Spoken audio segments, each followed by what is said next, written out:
Welcome back to Kraken Recaps. Today I will show you a horror, thriller film from 2020, titled Would You Rather. Spoilers ahead. Watch out and take care. Iris is in a restaurant, interviewing for a waitressing position, for which she doesn't have any experience. The interviewer asks her why she moved back home and she tells him that there was an accident with her parents, so she needs to take care of her brother. He can't promise her a job, but she seems hopeful. The next day, her brother is making breakfast and she's calculating something on the table. Iris asks him if he'll be okay alone for a while, because she needs to go to the clinic and see his doctor. He might be able to help them cut the cost for his treatment. Later, she goes over to the clinic and helps a woman in a wheelchair with the door. Iris enters the doctor's office and there is another man in there as well, which is introduced as Lambrick. She sits down and he tells her that he can help with her situation. Dr. Barden gives her some more context about Lambrick, that he has founded clinics all over the world. Lambrick explains that him and his family want to help people like her and her brother. She asks what she needs to do for his help and he tells her that she needs to come to a dinner party at his house and participate in a game. If she wins, she'll get everything she needs. Iris isn't sure about the proposition, but the doctor assures her that it's a real deal. He was in a similar position to her and Lambrick helped him. Iris needs time to think it over, because what her brother needs most is a bone marrow transplant. He tells her to take by tonight to decide, but before she leaves he also says that he can find her brother a donor. That night, Iris and her brother are having dinner, when she gets a call by the job recruiter telling her that she didn't get the job. She's considering RSVPing to Lambrick, when she has a flashback to her and her brother driving home after she'd been tested to see if she would be a match to him and be his donor. She feels guilty for not being one, but her brother doesn't see it that way. Iris finds Lambrick's business card and calls. The following morning, she tells her brother that she will go out that night, but instead of telling him the truth, she says that she'll see some old friends from high school. Iris gets dressed for the dinner party and a car comes to pick her up from her house. During the drive she has another flashback of her brother asking her if she wants a life and her saying that they'll get through it. Iris arrives at the house, where she is greeted by the battler Bevans at the door. He shows her to the rest of the guests and when she enters he formally introduces her as the 8th guest. Two men come over to her and they start talking. Cal tells her that he's from Seattle and Lucas is from Iowa. They offer her a drink and tell her about the other guests. Peter is a high-stakes gambler from Vegas. The lady in the wheelchair is Linda. Iris recognizes her and waves. Travis is an Iraq vet and the girl is Amy. The older gentleman is Conway, who has conspiracy theories about the Lambrick cakes. Iris gets her drink at last. Meanwhile, Dr. Barden is having a drink and is thinking about Iris and Lambrick. In a flashback, he's talking to him in his office after Iris left. The doctor thinks she's not right for his game, considering she has a sick brother. But Lambrick thinks she's perfect and hands the doctor an envelope thanking him for his assistance over the years. Lambrick and his son Julian are getting ready for the dinner party and converse about the rules of the game. Lambrick cares much about the integrity of the game, but his son doesn't seem too excited. Bevans will take care of anyone who gets eliminated from the game. Julian mustn't either interfere or get too close to their guests, he may simply observe and interact with them. Before they leave, he tells him he's underdressed. Bevans opens the door to the salon and asks the guests to leave all of their possessions there, like their phones. Conway protests, but Bevans informs him simply that those are the rules. Everyone does it, then the battler escorts them to the dining room. The group enters and everyone takes their pre-assigned seat at the table. The Lambrick father and son join them and welcome them. Bevans and his team bring in the first meal. Iris had neglected to mention that she's been a vegetarian for most of her life. Linda asks her about it, but Lambrick interrupts by presenting the first opportunity to make some money. He offers Iris $5, then $10,000 to eat the steak in front of her. She starts doing it, with reluctance and disgust, while Lambrick laments about the power of money to undo all that is important to oneself. Immediately, Lambrick sees another opportunity to torture his guests, when he notices that Conway refuses the wine and tells him that he doesn't drink. The man says that he's been sober for 16 years. Lambrick belittles him, but also tells him that he wants to help him. He offers $10,000 if he drinks the wine.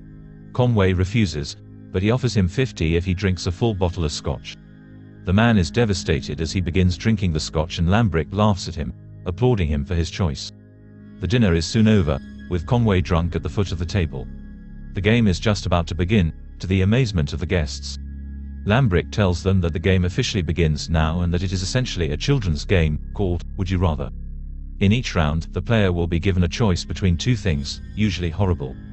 He makes an easy example out of Travis, but assures the players that the real thing would be much harder to choose from. As the game goes on and players are eliminated, the last one to remain is the winner. Lucas asks how players are eliminated and Lamric says that if they can't continue for whatever reason they will be eliminated. Iris then asks what if someone refuses the choice. That would also mean elimination. Bevan steps in and puts a clock on the table, as Lamric explains that the dilemmas are timed to 15 seconds. If the player doesn't make a choice, they get eliminated. He then continues to tell them that the point of the game is to discover who of them deserves the Lambric's help. Lastly, he gives them the opportunity to leave if they no longer wish to participate. Conway gets up and takes the money, but sits back down again. The game begins. Bevans brings in car batteries that he used in his time in MI6 as an interrogator. Everyone is shocked, but Conway is the one to react. He stands up and goes to leave, but when Lambric tells him that he missed that opportunity, he curses at him and goes after him, when suddenly Bevans shoots him. The others are made to sit back down, held by gunpoint by Bevans and his team. Lambric tells them that participation in the game is no longer voluntary and they continue with the game. Bevans puts the battery on Cal's head, and as Lambric explains that he can either zap himself or Amy, the same thing has been put on her head as well. He starts the timer. Cal zaps himself. Next, Bevans puts the contraption on Linda's head and Amy is to decide who gets zapped. Amy electrocutes the old lady before Lambric can even finish the sentence. Linda faints for a moment, but Bevans wakes her up for her turn. She doesn't want to do it and Peter says neither can he. She shocks Peter. Meanwhile, Dr. Barden gets his gun from a drawer and leaves his house in his car. The game continues between Travis and Lucas. Travis has already been shocked, so he shocks Lucas. Regaining his wits, he tells Iris that he can take one more and he won't shock her. She's afraid, but Bevans still puts the contraption on her. Lucas zaps himself and faints. Iris has to choose between herself and Cal. She electrocutes herself. The first round is over and the players are given a moment to compose themselves. Simultaneously, Barden's driving toward the Lambric house. The players are left alone in the dining room and they start to plan the way in which they could escape. Julian walks in and starts messing with them. Travis gets angry and antagonizes him, so the son tells him that he made a big mistake.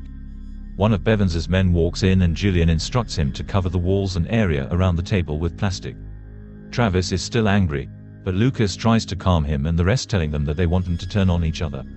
He thinks they should stick together. The rest don't think that will help. In the meantime, Dr. Barden gets to the estate, parks his car and jumps the fence. Lambric comes back and starts the second round, telling them that they will all get 30 seconds to decide this time. He begins the game with Iris. He asks if she would rather stab Cal in the thigh with an ice pick or strike Travis 3 times with a whip. Travis tells her to choose him, because he can handle it. They both get ready. Lambric tells Travis that it's going to hurt and Bevans shows her how to do it. The first hit doesn't count for being too weak. She strikes him harder, leaving 3 bloody marks on him.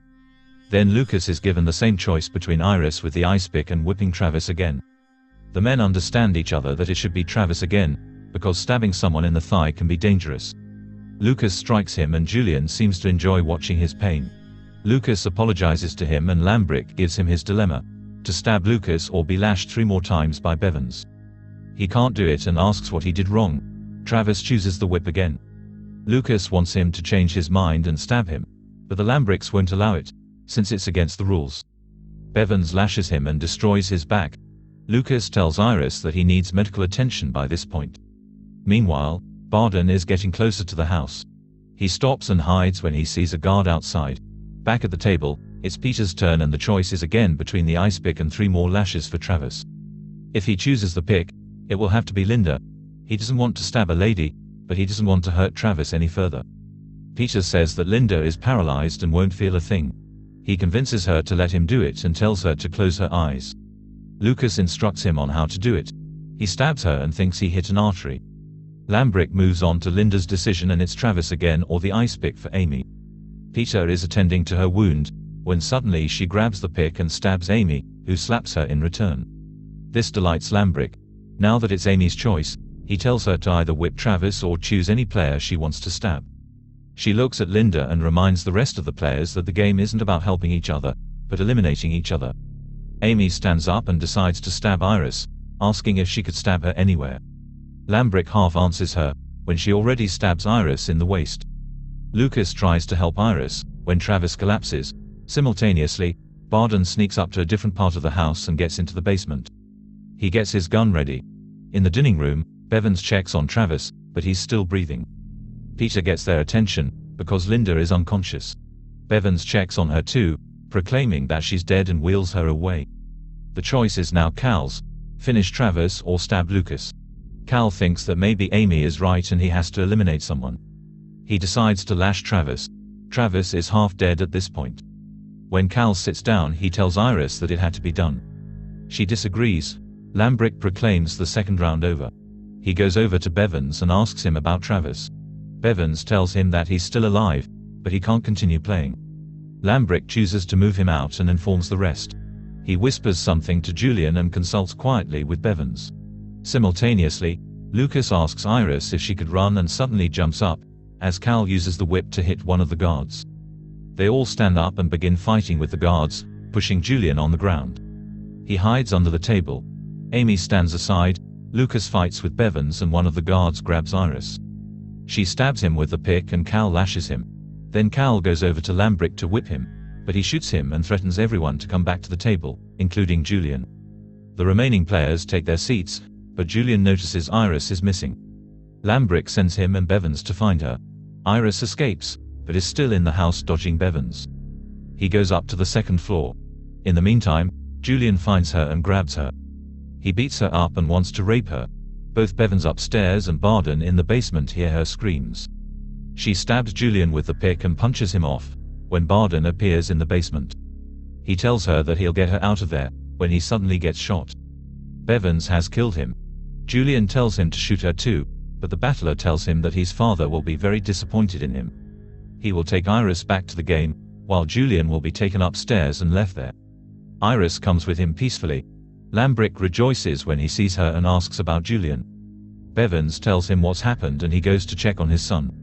Iris asks about Cal and Lucas tells her that he's dead. Amy says that they won't just let them leave and Iris agrees with her. Lambrick returns and apologizes to Iris for his son's behavior. He wants to continue with the game, but Amy is angry that Iris is still allowed to compete, considering she almost got all of them killed. Peter agrees with her. Lambrick reminds her who is in charge there. The next round begins with a barrel being rolled inside the dining room. Then, the players get envelopes containing cards with punishments on them. They have to decide between the known, the water barrel, or the unknown, the cards in the envelope which might contain harsh punishments. Lucas asks about the barrel and Lambrick tells them that they will be held in it under the water for 2 minutes.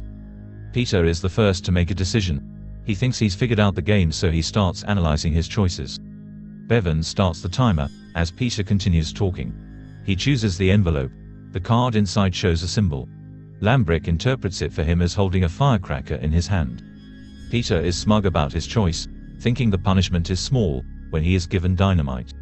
Lambrick tells him that he's made his choice and that he needs to move away from the table. Bevins secures the dynamite to his hand. Peter lights the fuse and the dynamite explodes in his hand.